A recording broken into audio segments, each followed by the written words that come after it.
Hey guys, it's Gabby. Today I want to share another video with you from one of my awesome friends in the voiceover industry and also one of my agents.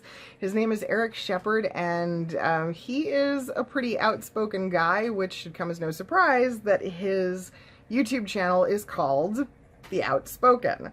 Take a look at some of his stuff that he's putting out, and please subscribe to his channel. If you dig my stuff, I really think you're gonna like what he's doing.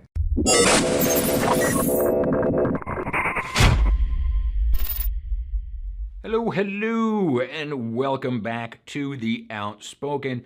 I'm your host, Erik Sheppard, and I'm not happy to be here.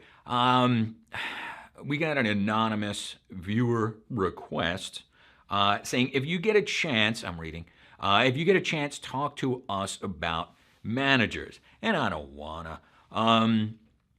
I've been putting this one off because it's, it's a little, it's kind of a complex issue, and some of you are getting a little, heated about some of it. But, you asked, and so by the laws of YouTube and social media, I am obligated to give you an answer. First off, this conversation is not going to be relevant for like 99% of you. Managers only take on top tier talent, man. Big time earners. And they usually have, a smaller group that they work with. So to even have the opportunity to work with a manager, to work with, one of the managers who is worth their salt is something that most of you are not going to see or are not going to be able to enjoy that situation. Their business model is such that every single person that they're working with, they got to be enjoying a lot of return on investment on each one of them to keep themselves in a late model sports car. So it's the vetting process is freaking hardcore, man. So how are managers and voiceover agents different? They are two very distinct things. Or they used to be anyway, but the line is getting blurred. Traditionally, on paper, a voiceover agent represents you. They provide you with auditions. They're there to set up direct bookings. And we push you as part of the roster and do push you individually. We submit you for stuff behind the scenes and you don't know about it, but that's kind of, again, generally what the relationship is. Management, on the other hand, was kind of there to, help you, get you press, get you talking to the right people, making sure your demos are right and your branding and all that kind of stuff, making sure, that you're still up to snuff. They would get you the right agents as well and negotiate that, a better contract with them, etc. So that the agents would be getting you the projects. But now the managers are getting projects, man. There's no agent in the equation there. There are clients that are coming directly to them, or they're finding the clients and they say, these are the people that, not that they represent, but that they, that they manage. Some agents are kind of butthurt about this, for sure. They say, well, now it's like, they're not really an agent, but they are, and they're booking work and whatever. And man, are they booking work. There's a bunch of top tier talent that are saying they're making more dough off of their manager than they are on all of their agents combined. And again, these are guys, with good agents, man. So, something is happening here for sure. Talent agents normally get paid as a percentage of the work that you have booked through them. So you do a job for your agent, and then they take their 10 or 15 or 20% or whatever.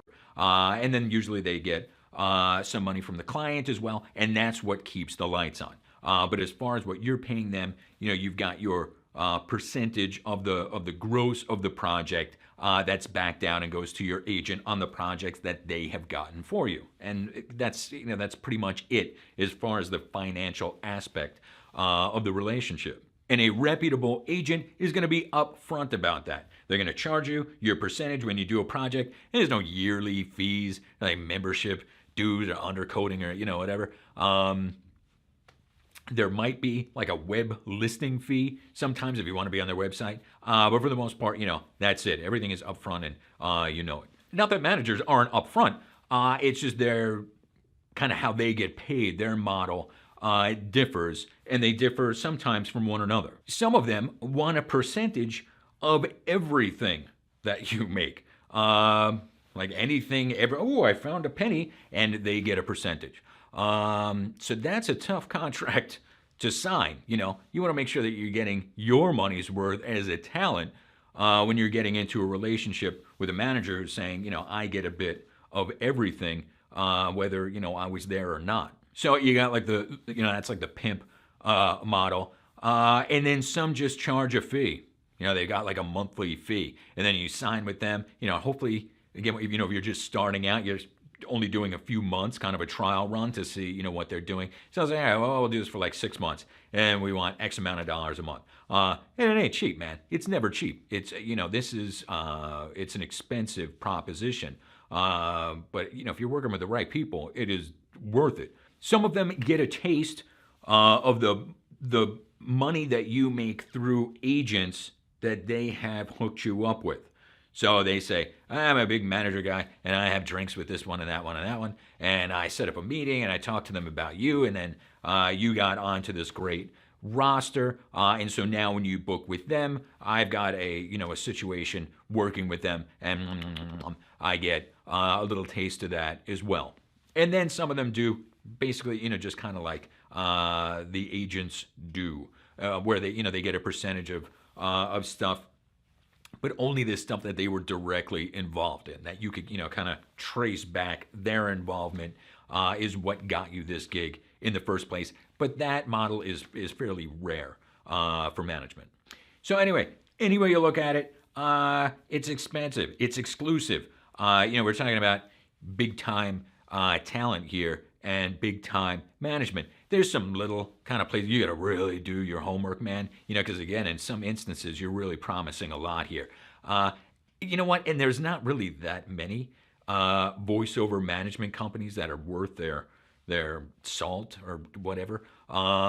There are a few, and some of them kind of specialize as well. You say, this is a great management company, but they're mostly just doing trailer, they're doing promo, which of course, if you're like trailer guy, promo person, whatever, way to go. But it's not going to be for folks that are not, involved in that kind of thing.